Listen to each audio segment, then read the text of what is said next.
জানি। আশা করি এরপর যারা বক্তব্য রাখবেন আমরা মনে হয় কোনো ইসরায়েল না রেখে স্পষ্ট করে সচেতন আমরা উপস্থাপন করি।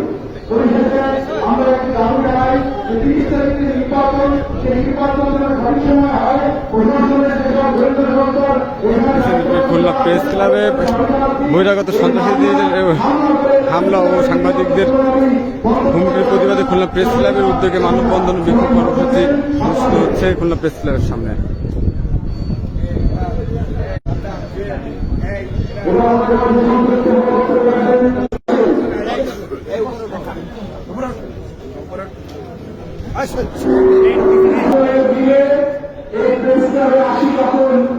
আমরা যেন রাজনীতি করে থাকি, যাকে আদর্শ নিয়ে সে চলুক, কিন্তু প্রেস ক্লাবটি রাজনীতি মুক্ত হোক, এই আশা, এই আকাঙ্ক্ষা ব্যক্ত করে সাংবাদিকদেরকে ঐক্যবদ্ধ থাকা আহ্বান জানিয়ে আমি আমার কথা শেষ করছি।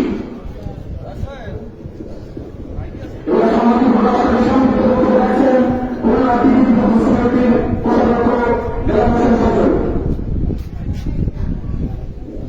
আসসালামু আলাইকুম।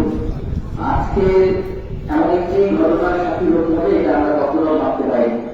প্রেস ক্লাবের মতো জায়গায় যারা এসেছে তাদেরকে একেবারে সিসিটিভি ফুটেজে ক্লিয়ার দেখা যাচ্ছে।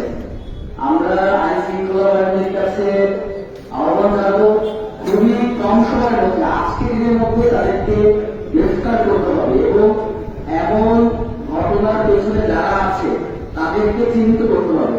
এবং আমার কাছে থেকে মনে হয় এই ঘটনার পেছনে যারা দায়ী, তাদের মদতে এই ঘটনাটা ঘটেছে, তাদেরকে সবার সামনে আনতে হবে।